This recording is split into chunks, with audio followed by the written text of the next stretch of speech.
Le projet Suède, dans son volet éducation, est dans sa deuxième phase d'exécution dans le district du Denguélé, qui regroupe les régions du Folon et du Kabadougou. La mise en œuvre de cette deuxième phase sera assurée par l'Association ivoirienne pour le bien-être familial AIBF. Il s'agira d'encadrer les jeunes filles élèves par des activités de sensibilisation afin de les maintenir dans le système éducatif. Nous avons prévu faire les espaces sûrs dans lesquels vous aurez dans chaque espace sûr 30 jeunes filles avec une mentor, une dame qui a été formée à certains modules en lien avec les compétences de vie, la santé sexuelle et la reproduction, genre et droits humains. Et elle va venir échanger avec ces jeunes filles-là. Ce sont des causeries, voilà, à bâton rompu. Je l'ai dit tout à l'heure, il y a une étude qui a été faite par la Banque mondiale.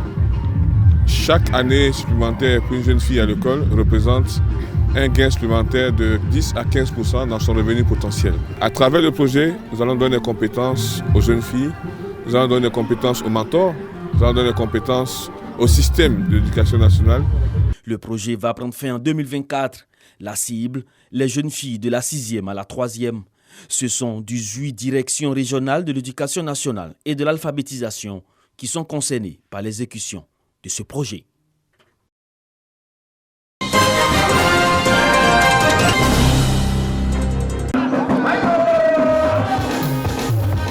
Plusieurs chorales des différentes paroisses de l'archidiocèse de Gagnoa accompagnent l'arrivée au centre Emmaüs des évêques catholiques de Côte d'Ivoire.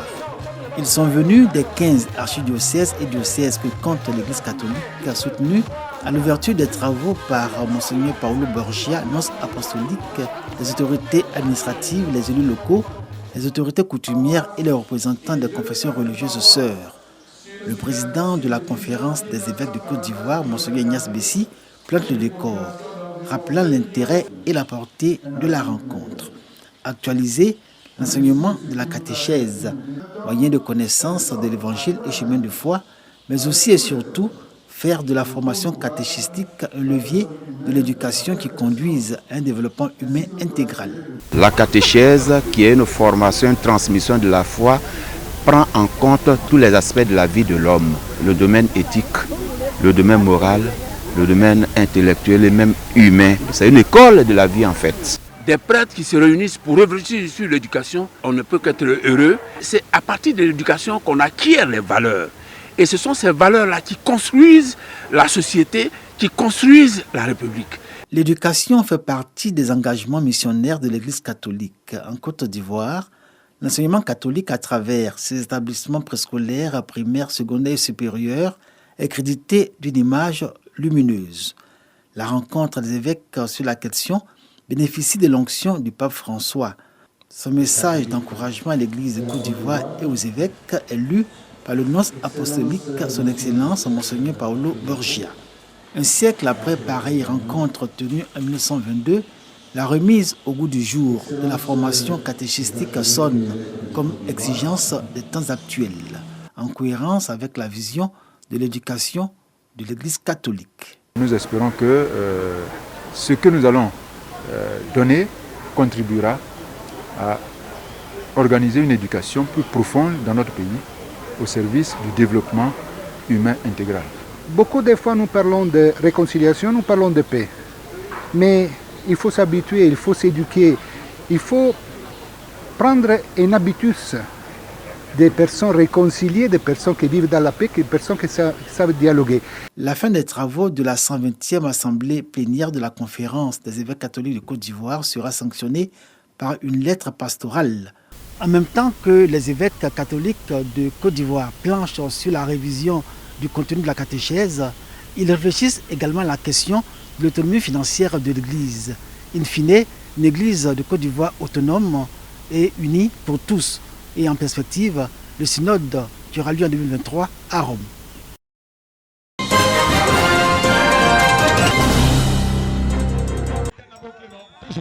La jeunesse de San Pedro célèbre la paix et la cohésion à travers un tournoi de football. Après les phases éliminatoires, les jeunes des différents quartiers de la commune se sont retrouvés au terrain du Lions Club à l'occasion de la finale dotée du trophée Téné Birahima Ouattara. Et c'est le FC Benkadi du quartier Terre Rouge qui a remporté la coupe en battant le FC Belleville par le score de 2-1. Pour le ministre Nabo Clément, représentant le parrain, le ministre d'État, ministre de la Défense, c'est la paix et la cohésion qui gagnent. C'est une jeunesse dynamique qui peut compter sur le ministre d'État. Le ministre d'État n'a pas pu venir, mais il les remercie, il les félicite, il félicite ses enfants. Et il viendra un jour, lui-même. Donc nous sommes là pour passer ce message-là à la jeunesse.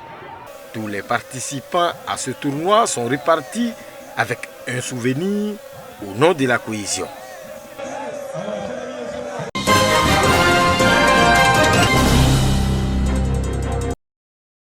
Parade à moto, défilé des groupements de femmes, danse traditionnelle. Les ressortissants burkinabés de Niablé ne cachent pas leur joie pour la prise de fonction de leur nouveau chef de communauté, Bourdou Compaoré. Mieux, ils lui reconnaissent son autorité. L'intégration des Burkinabés de Niablé ne sera pas la seule mission du nouveau chef. Il devra aussi veiller à un vivre ensemble harmonieux avec les autres communautés vivant sur le sol de Niablé, mission pour laquelle Bourdou Compaoré bénéficie du soutien du ministère ivoirien chargé de l'intégration africaine. Vous êtes chez vous. Vous et les Ivoiriens, vous êtes obligés de vous entendre. Quand vous venez quelque part, vous devrez respecter les lois du pays. Vous devrez respecter la République. Vous devrez respecter les chefs du village. Agni, ah, ici, qu'est-ce qu'il faut, qu'est-ce qu'il faut, qu'est-ce qu'il faut. Mais si tu respectes tout ça, est-ce qu'il y a un problème? Mais si tu ne respectes pas ça, mais il y a un problème. Et ni n'est au-dessus de la loi, ni n'est au-dessus des règlements. Je vous demande de respecter vos frères Agni. Âgé de 70 ans, le nouveau chef de la communauté burkinabé de Niablé vit dans cette localité depuis des décennies.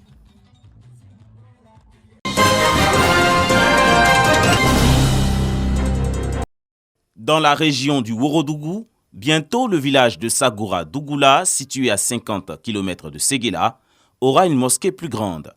Les travaux d'extension de l'édifice religieux de cette localité ont été lancés dans une ambiance festive. La cérémonie s'est couplée à celle du Maoulid, la naissance du prophète Mohamed. Le financement de cette mosquée est pris en charge par Meïti Mamadou et d'autres cadres de cette localité. Pendant les célébrations de Maoulid, je prône que les cadres se retrouvent pour penser au développement de leur localité. Regardez la mosquée de Sifi, comment ça a changé l'image de la ville de Sifi. Je souhaite que Sagoura fasse autant, avec l'implication de tous les cadres, soutenus par tous les autres cadres de la préfecture du Courant, préfecture de Kamalo et préfecture de Sifi. Les populations sont venues de tout le Ourodougou pour prendre part à cette fête. La mosquée est une source de joie pour les fils du village. La religion, c'est la meilleure éducation de la population. La religion, c'est la cohésion et c'est l'amour. L'ancienne mosquée était devenue petite, au point que nous ne respectons plus les critères de l'islam en prière, ça veut dire où les femmes doivent être plus éloignées des hommes. Voilà. Donc l'agrandissement de la mosquée, en la nouvelle mosquée, nous permettra de respecter toutes les conditions de la religion musulmane. Le Conseil supérieur des imams, COSIM, était représenté. Dans leurs interventions, les populations ont souhaité la construction d'une école islamique dans ce village à 99% de population musulmane.